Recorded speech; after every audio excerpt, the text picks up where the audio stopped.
Here is the video of the special city council meeting on the proposed funeral home to be built in the City View neighborhood. Sorry it took me so long to get this out, but with everything that's been going on, I have been quite busy. But I wanted to make sure that you were able to see for yourself what is going on and the discussion that is taking place so that you have a full understanding of the issue at hand. Unlike the first video, I'm not going to be pausing so much to provide you commentary on what is going on. Most of my commentary will be saved for the end of the video. However, there will still be a spot here and there that I will pause from the video in order to provide my thoughts and opinions on what is going on.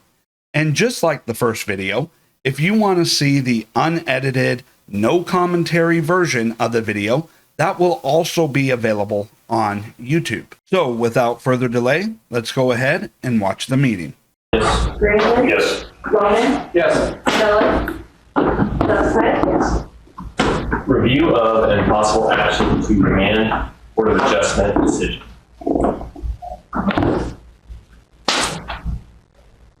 Okay, so I don't know, Lori, if you want to hear from anybody or do you want to talk initially? I think just Yeah. Okay, so my thoughts are that it needs to be remanded or removed. The first is that Municipal Ordinance 174.15 says that the board's action is not effective until it has filed a written decision. I haven't seen a written decision anywhere. There is. I haven't seen it.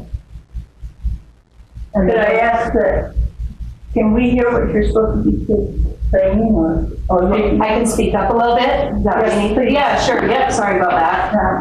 So the Denison Municipal Ordinances 174.13 says that the Board of Adjustments action, quote, shall not become effective until it has filed a written decision. And then it goes on. And I said, I haven't seen a written decision, so I don't even think that there's anything for us to even consider. Who's supposed to make the written decision? The board. The Board of Adjustment. Board of Adjustment is supposed to have a written decision. Now they have minutes. So one day, submit that, then we could call that for another meeting. That's my opinion. Okay, Yep. that's fine. Yep. Beyond that, for guidance for the board, I believe that their decision needs to say what evidence they reviewed, because that's in our code, evidence. To me, that has legal meaning. And what testimony was considered. I saw a YouTube video that Mr. Jacob Johnson shared. I may have missed, I don't know if it was complete or full, I wasn't there, but I'm not sure that anybody gave testimony. There was talking, indeed, but to me, when our code uses the word testimony, to me, that's a legally significant word. And I didn't see that, so I think the board needs to take actual testimony and actual evidence so that we can review it. And then the other thing, this just may be me, not having a great copy, I don't know, but I could not tell from the plans that were submitted that the landscaping buffers and screens and things like that were actually proper. Because even if a special use is granted, it still has to conform with the land around it, which I understand is residential, and that requires a lot of buffering. Now again, it may be in there, I just can't tell from the plans that we have. It could be the copy's bad, could be that it's black and white, whatever. But I think that that should be addressed by the board to make sure that that is actually proper. And then the last thing I would say is that our code actually says that the applicant for the special use permit is supposed to include with their application evidence that it doesn't increase the congestion in the area and that it will not affect the property values. So I think that that needs to be substantiated with some kind of evidence or testimony. And so I guess my legal opinion, not as a lawyer, but not as a lawyer for the city, but as a lawyer, is that it's just not even properly before us because we haven't seen a written decision yet. So that's my thoughts on it. that's the census of council, then is it really proper to talk about it more until we have these things? You would have to, so your action to remand would be to remand it for 30 days. That's the time limit that you can remand it. You would remand it back to BOA, at which time BOA would have another meeting. My understanding is the entity that requested the special use is not required to refile or to pay any additional fees or anything along those lines because it was remanded from council back to BOA to gather the necessary documentation and put the item into writing as Ms. Smith requested. And for clarification, if either parties have any questions, they come to City Hall for clarification on what's required. Yep. I mean, The City Hall is not illegal advice. no, I mean, you stated that they need evidence to prove that it's not going to affect their property value. So just clarification on the line. I just want to clearly this. It's also detailed out the code of ordinances on the city website of the items that are specifically required. Yeah, our code doesn't say what is Right. evidence. And that's up to the BOA to decide. Correct. Consider that. Fair enough. I don't think that this time we're going to have discussion. I'm fine hearing discussion because we're here, but we don't have the ability to actually rule. Okay. So we can talk about the project face value without ruling, weighing its benefits and its deficits to the community, or is that better off spent after we know when we can have it up? I mean, I wouldn't mind hearing from the people that are here prepared to speak personally. I just had a question when you're talking about them going off and getting proof, as far as whether or not it would affect values. Would that be required for them to get an independent third party and not just from themselves if they were formerly appraisers? So our code doesn't say. That would be up to the board as to whether or not it determines that the evidence and testimony it receives is going to be competent or qualified or sufficient evidence for them to make a finding that it's not going to impact value or that it won't congest the street or that it will.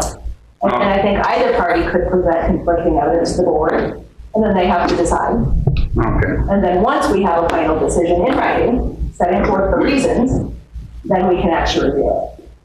Okay. And it's probably obvious I'm the one that sent you all the YouTube videos, and if you had a chance to look at it, it would show you what evidence that I have from studies from CNN all the way to the credit agency Experian talking about the effects of putting funeral homes into a residential neighborhood. And it will also have a video that shows the land that they want to build it on and, you know, to the properties that are in the neighborhood on that street.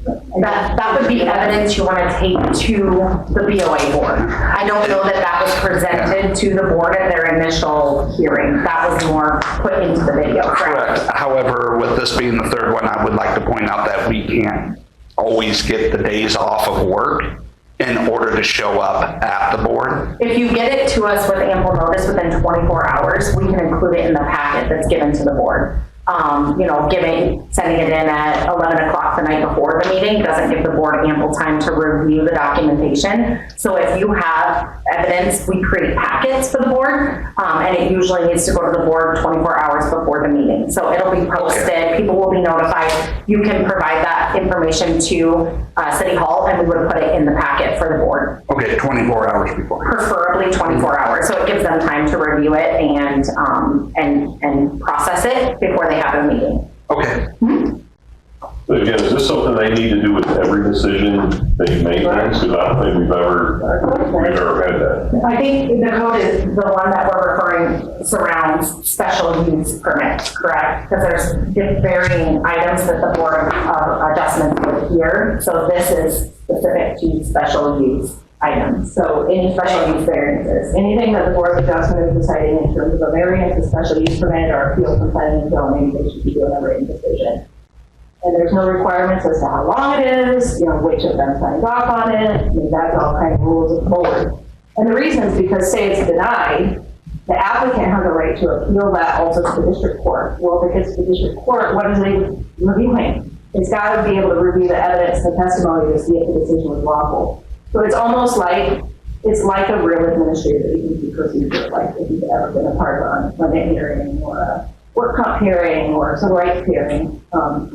It seems like it may be fancier than it needs to, but that's what the district court would be reviewing, is what happened at the board. And if all it has is minutes and a video that somebody happened to take, that's not going to cut it. And same thing for us. So, sir, when you were saying that I maybe don't have time to come to the BOA hearing, don't let that deter you from thinking that we as a council aren't going to exercise our own independent judgment to review what happened. So even if you can't make that, if you can make the city council meeting when it comes back to us, if it comes back to us, if it's denied, it doesn't come to us, it goes to the district court. But we're going to, as a city council, hear from anybody who's interested. Just like right now, I don't think it's properly before us due to lack of written decision, unless I'm wrong. And there is one. Mr. Mayor, may I speak? I'm Rod Bradley, I'm the chairman of the BOA. I've been on the BOA, I think, 4 or 5 years now. This is the first time that we've ever heard anything that you're mentioning. Every single one of our meetings has been conducted the exact same way. The parties come, those who are requesting, those who may be in opposition, those who may be in favor. We listen. In this case, we had 2 meetings on one topic. Because at the first meeting, we felt that there weren't enough answers to some of the questions that the neighbors were posing.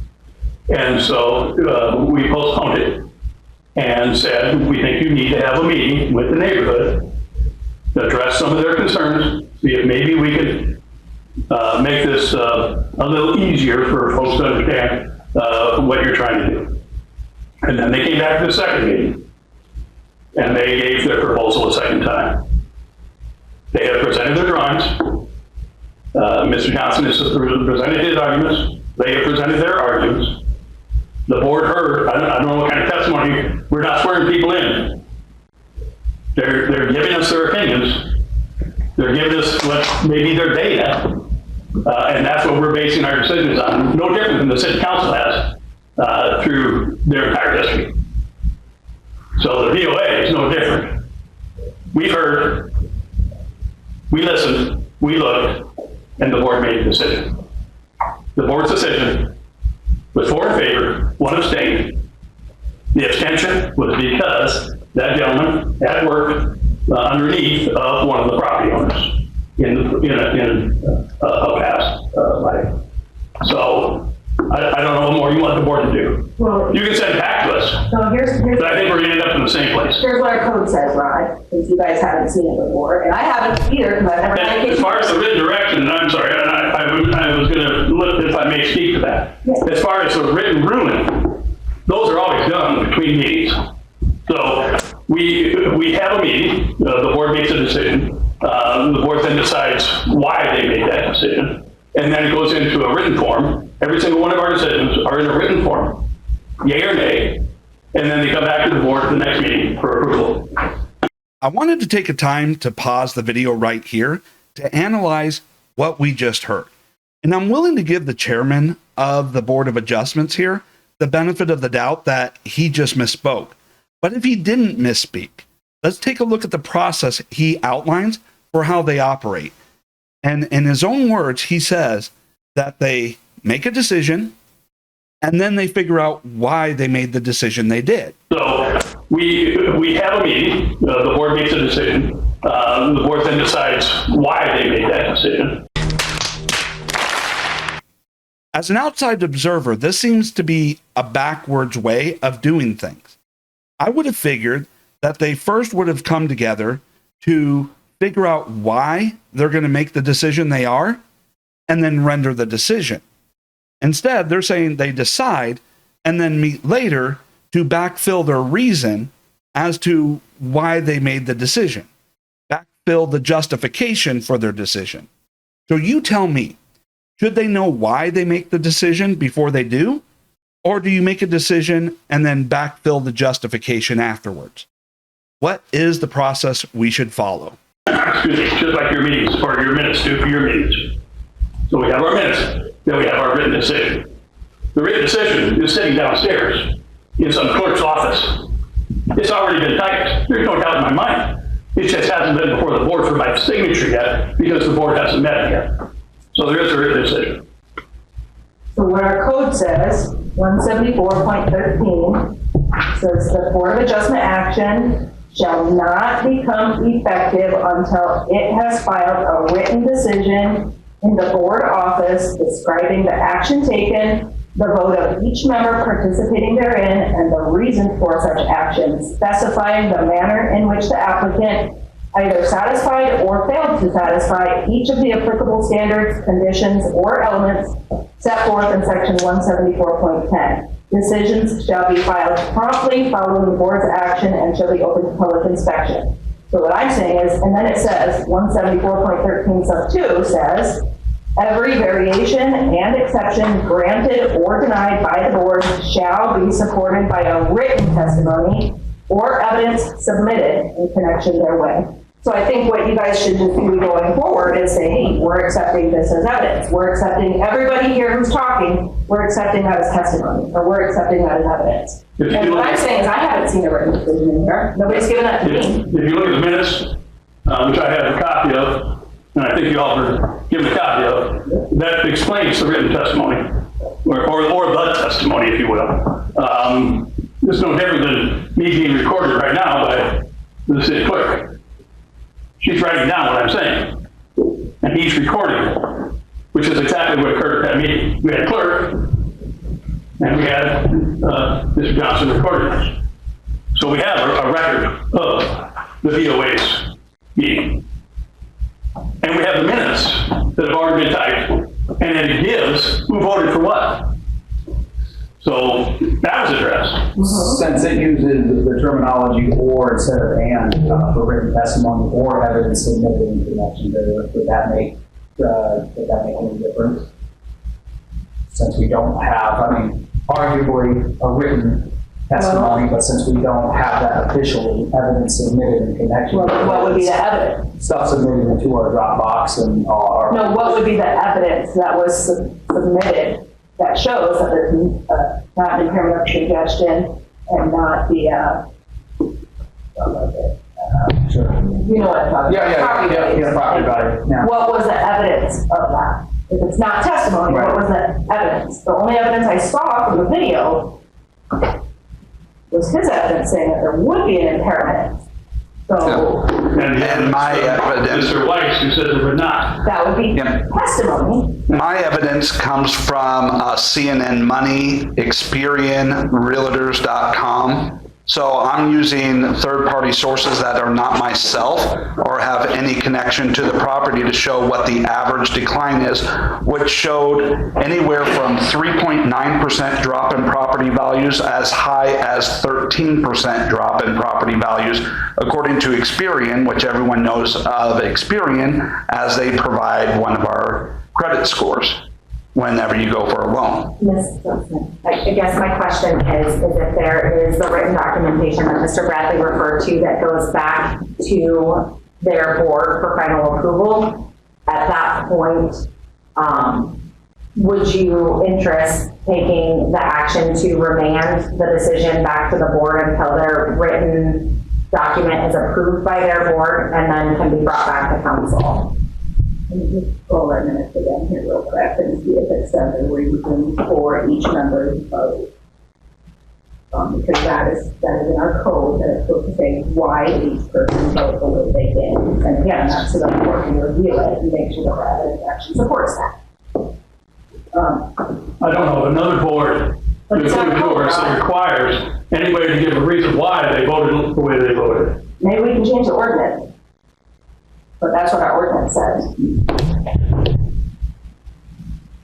I mean, I don't know what to tell you. I feel like my hands are tied because one, I don't have a writing, and two, I'm not really seeing. You don't have any writing because your clerk hasn't produced it to the council yet.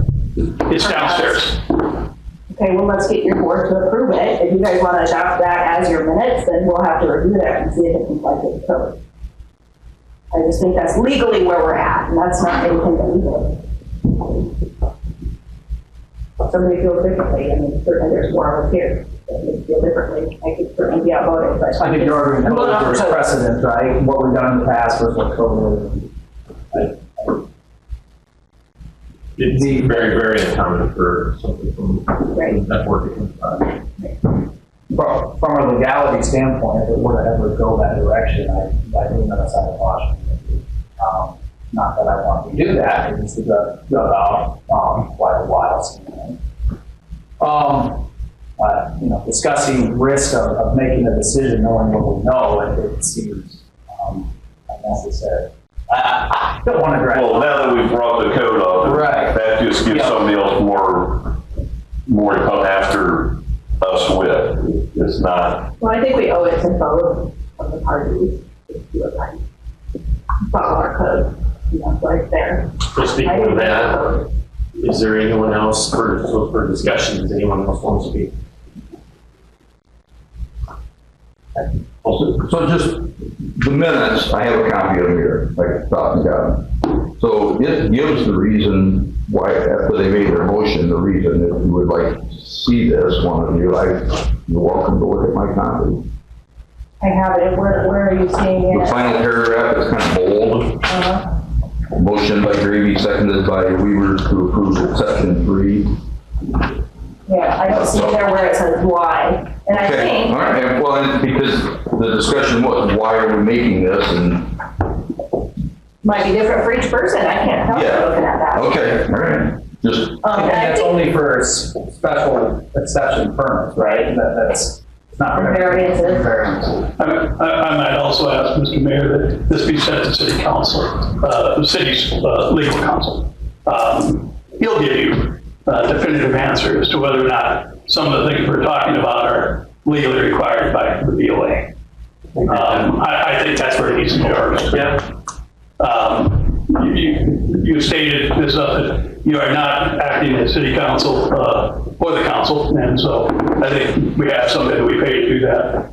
Send it to him, see what he thinks, and then send it back to the BOA. And if that's what your desire is, and the BOA can take a look at it. We should. I mean, I appreciate Jennifer's I'm just telling you, after 4 years, but totally, we need to get the final decision or answers from our. in 40-some years, I don't think any BOA decision has ever come before the city council except for one. In that case, an individual argued that he lived on a cul-de-sac and the city was going to punch a street through. And he argued that he didn't want a street punch through because he specifically bought his house because it was on a cul-de-sac. And the city's response to him was, it's called progress. If we punch a street through, we can build another subdivision. And so that's exactly what they did. And that exactly is that's basically what's going on with this. This is progress. Somebody owns a parcel of land, they want to sell it. They have a buyer, and the buyer wants to build a facility that requires a special permit.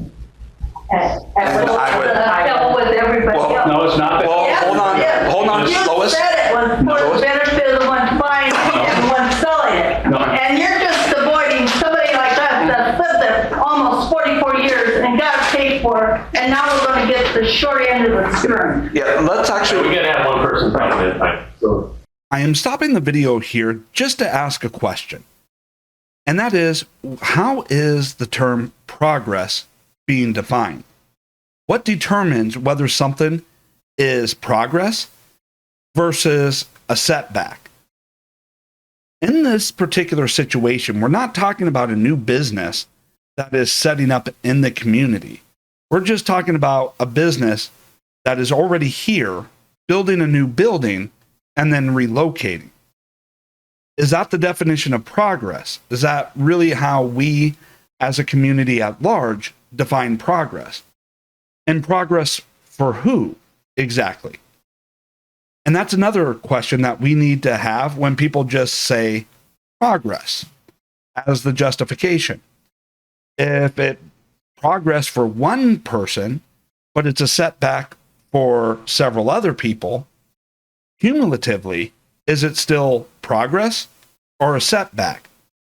Does it need for everyone to benefit for it to be considered progress? Or is progress able to be defined as one person benefiting at the expense of another? I just want to understand here, what is the definition that is being used when all other arguments being made here is just blown off by the statement of That's progress. So can we get a definition of that? Sorry, I just lost it.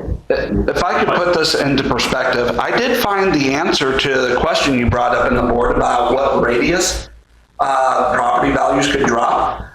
In a Google search, their AI generated response was from 1/4 to 1/2 mile. And when you take a look at that, from the sources of CNN all the way up to Experian, and you take a look at the potential drop in market value for the neighborhood, I've not even including a lot of the properties that could be included in that radius, could drop market values by $300,000 to $1 million. Just taking that 3.9% to 13%, and only about, just over half of the properties that could be affected. If you take a look at the 1/4 mile radius, that could even include the properties out around the golf course, and I'm not even including those. One of the other items though that you have to take into consideration was the 13% that you noted. If you read the entire article, it also talks about being built or established near a cemetery. There was already a cemetery there when properties were constructed, so we have to fact check it. But at this point, council, I would recommend that you remand the decision back to BOA. In the meantime, will contact city council, or council for the city of Denison, get his recommendation along with the director for the League of Cities, and get information and guidance for both BOA as well as city council, so that a decision can be made. And then once they, whatever action they hold at the next BOA meeting, can either be brought back to council or appeal to district court. And I think if you look at all the smaller communities around us, there's a funeral home right in every neighborhood. We currently have them in facilities everywhere, but the legwork has to be done correctly, but that decision will be made. Well, it's only fair to the neighborhood property owner to give it that actual due consideration. That our code that we didn't write, somebody else before us wrote it, says that. I presume it's for the protection of the existing property owners in a residential neighborhood. Jody, Is what it is. motion or consensus? Hey, could I ask one further thing for you, please? When you speak to the city's legal counsel, yes, would you inquire, the board has already voted. So at the next meeting, our normal standard would be that approval will come before my signature. So it takes. And approval by the board. Okay, yep, And so you remanded back to us. All we're gonna do is finish up our paperwork. okay. I will. I guess the point I'm trying to make is that's all we're That's a gonna do is legal finish. question. That's a legal question. It's just understanding what you already did, taking evidence. I don't know, that would be for a court to decide. Yeah. We'll see. I'll see if I wasn't coming clarification. I will speak up just one more time. Jessica, right? Yes. Yes. One, I'm glad you pointed out that it also included other factors that would be involved in that up to 13%. And remember, I gave a range of 3.9% to 13% because it does depend on a lot of factors. And not being an appraiser, I don't know how much of a percentage between that range of numbers from the research that I've done as far as what the impact can be, and why I would suggest an independent third party who doesn't have any connection or stand to benefit from this be the ones to assess what the impact would be, what the impact, and write an impact study, so that instead of trying to figure out where in that range we would fall in, we can get a more authoritative answer for our specific neighborhood. Sir, so the applicants for the permit are not going to fund this. They don't have a duty to do that. They're going to fund anything that says that there's no impairment, because obviously that was important to request. The board's not going to pay for that. So if you think that that would be beneficial for you and the other homeowners, I would suggest that you and the other homeowners gather a professional piece of evidence that says that, if that's what you think is important. Otherwise, what you are looking at is the board considering potential expert testimony or evidence that may come in at the next hearing versus your Google search. And I'm fine with Google, I look at Google all the time, but when the board is weighing it, they might look at you and say, well, sir, you're Google versus a professional. Sorry. That's on you. And that's why I was, doing like, CNN Money and It's evidence, Experian. it's evidence. Yeah, it's The question is quality of evidence. If you Google a multi-story apartment complex built in the same location, what does it do to the value? Business Insider did a 20-year So your study. CNN study. No, Business Insider. Okay. Did a 20-year study on building apartment buildings in a residential neighborhood and found zero impact on property values. I have a quick question. What's your guys' primary concern here? Is it the traffic more so than the property values? Or I guess what is the real heart of the issue? Because I've heard both. Yeah. And I want to know what it is. I'd say the first priority is the property values. The second one is the traffic. Now, we can go based off of the estimates of what they're thinking for monthly, but if we go through here, I'm sure they're not going through and spending the money that they're spending to build this facility for only, 3 funerals, maybe 4 funerals a month. I take a look at, let's say, their competitor, Hebner's, and they did 13 over the past month. I'm sure they're going to be wanting to take a good significant chunk of that. So I would, we could estimate at about maybe if they get half of the business or even a quarter, half of the business, it's going to be, more than the 4. But I'm sure they're wanting to increase it more than what they are initially projecting. Otherwise, I'm trying to figure out how the expense of this would be justified at, 3-4 funerals a month. Okay, I'm going to call this order now. We don't want any attacks on any other businesses or staff, or none of that needs to be flying around. So you want a motion? I'm going to let you, the audience, be the deciders here as to whether or not you feel like the comment that I just made was considered an attack. If you do, then let me try and clarify my line of thought here. It is, of course, the goal of any business to do as much business as possible. And any business that has a competitor, they compete. They engage in competition to gain as much of the customer base as possible. And so I didn't really think I was making any type of an attack to say that, of course, as a business, they're going to want to try and do more business than what they're projecting. And as a business, if you're going to stay in business, you got to compete with your competitor in order to attract as much of the customer base as possible. And when you go through here and you take a look at the overall expense, and there was a post on Facebook by one of the council people, and I'm not going to point out who it was, but they stated something that they were going to be investing like $1 million to $1.5 million into this project. And so I'm just trying to figure out here over the expense of the building and trying to get this up and running and the average cost of a funeral. Does the initial projections match what it is they are spending, to justify what they are spending? Or is it, this is their projection that their current level of business wouldn't necessarily be affected?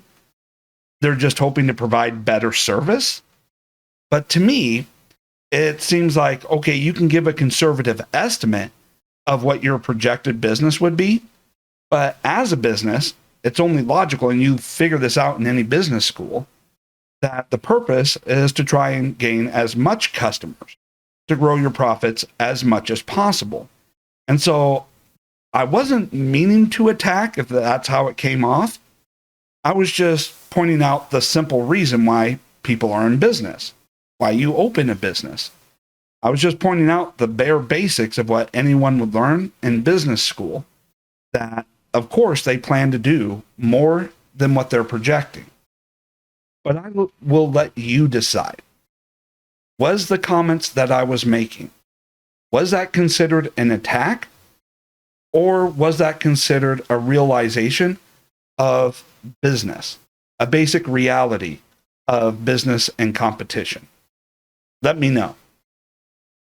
Do you want, Jessica consensus or what? actually So, I mean, spoke with the city yes. attorney about how to proceed with it, so I would go off of her recommendation. You need to make a motion to remand. Okay. Would you read it? Second. Susan? Yes. Logan? Yes. Hernan? Yes. Brandon? Yes.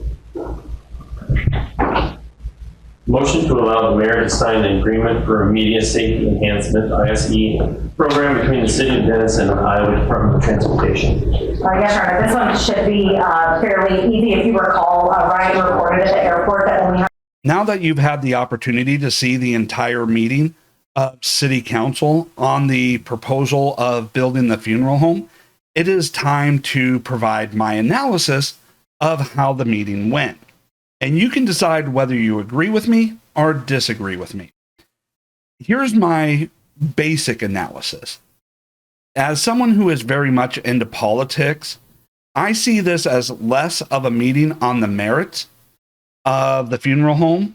You know, it's not about whether they're in favor of or against the funeral home. This seemed more like a meeting analogous to a rules committee, where they were first deciding, based off of the city code of ordinance, did this meet the statutory definition of a decision having been delivered? And when they looked through here, they basically came to the conclusion that it has not, statutorily wise, passed out of the Board of Adjustments. They haven't finished crossing their T's and dotting their I's, as a way to sum that up. And if the decision hasn't been officially delivered, then it is not, procedurally wise, properly before city council.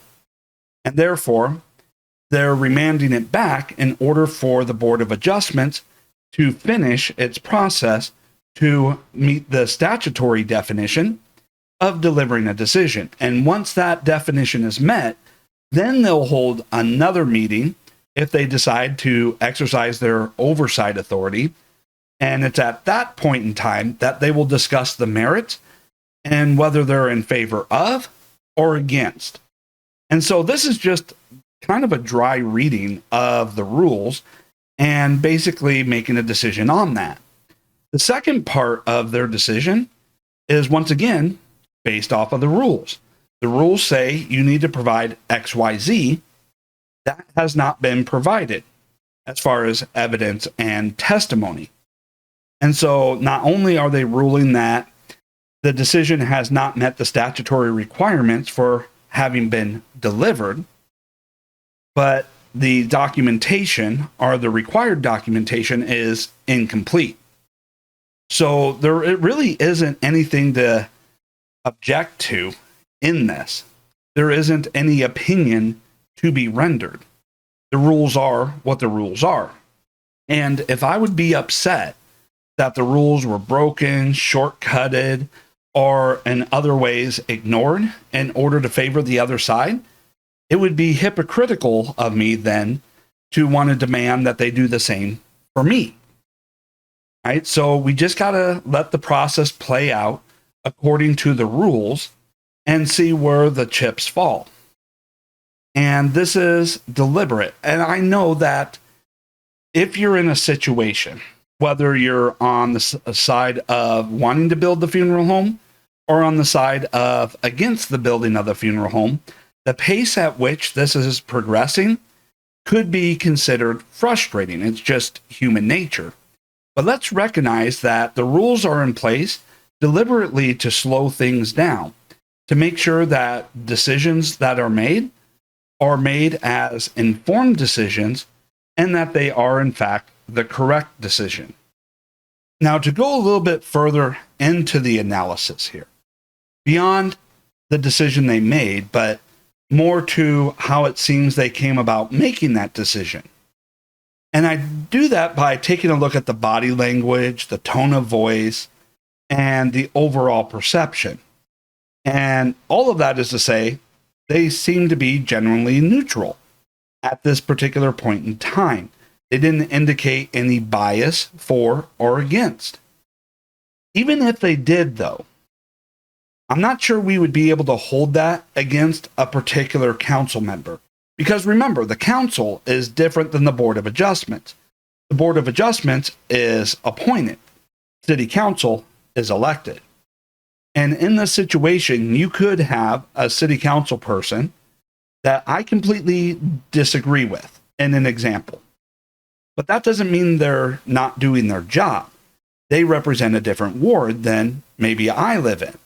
And as such, their responsibility to their constituency is different, or more or less maybe the same, as my representative is for the people in my ward. And my ward's best interest may be in conflict with the best interest of another councilman's ward or constituency. And so, in the nature of elected position versus appointed position, elected positions have to advocate for the people they represent, even if I disagree with such decision. So let's make sure that when we go forward and we take a look at this, that we are fair about the role of city council as elected representatives of different constituency groups, depending on what ward you live in, versus the role and responsibility of those in appointed positions, such as the Board of Adjustments. Now, with all of that done, let's go ahead and make one analysis here about the chairman of the Board of Adjustments. So now I'm going to go through and provide an analysis of, and I'm assuming he's the chairman of the Board of Adjustments because he was sitting in the chair and the city website doesn't officially list who the chairman is. So if I'm getting it wrong, let me know. But I want to provide an analysis, but I guess I'm more or less just going to ask a few questions because I don't understand him. I don't understand his behavior. And maybe it's because of a lack of interaction that I don't know his personality. Maybe he's like this all the time on every decision and every meeting that he has, which is possible. I haven't been in enough meetings with him to know one way or the other. And if that is the case, we can have a discussion here about temperament. Unfortunately, I don't think the qualifications and the appointment have temperament as one of the criteria for the position. So, it is what it is. But if it's not temperament, if this is not his normal personality, and again, I don't know, then someone please explain to me why he's behaving in the manner that he is. Because for someone just being told, hey, you need to finish crossing your T's and dotting your I's, essentially, and that his paperwork is not completed and doesn't meet the statutory requirements of having delivered the decision, he seems overly frustrated. At least in my opinion. You go back and rewatch it, see if you agree with my analysis, but he seems overly frustrated and agitated to the point that he is being very argumentative with city council on whether or not he has to meet the, quote, statutory definition of having delivered a decision, or what paperwork is required statutorily as part of rendering that decision. An argument here on paperwork should not cause this level of frustration and agitation. So I don't get why he's acting the way he is, why he's being so argumentative about it. Can someone who has had more interaction with him, who has been in more meetings or has in any way had a discussion with him, let me know if this is just him on a normal basis with this temperament? Is it an ego thing where, he just gets angry at any questioning of his decisions? I just want to know, am I dealing with a personality issue? Or if this is abnormal behavior for him from people's perceptions of other interactions. I just need more interaction before I can judge that for myself. So I'm asking for other people to provide that information for me. But what do you think? Do you think his reaction is in line or an overreaction to what city council is telling him about their decision from a statutory requirement. That's all I have for this video and for this analysis. As more meetings take place, if I can't be there, I'm going to try and send somebody else there with a camera and then provide you my thoughts and analysis. And as always, or I can't say always since this is only the second video, but just like the first video, there's going to be an unedited, no commentary version of this recording that will also be on YouTube for you to watch, as well as this version, and then draw your own conclusions. Is this an overreaction? Or is this just his normal temperament? Thank you so much for watching, and I'll keep you posted.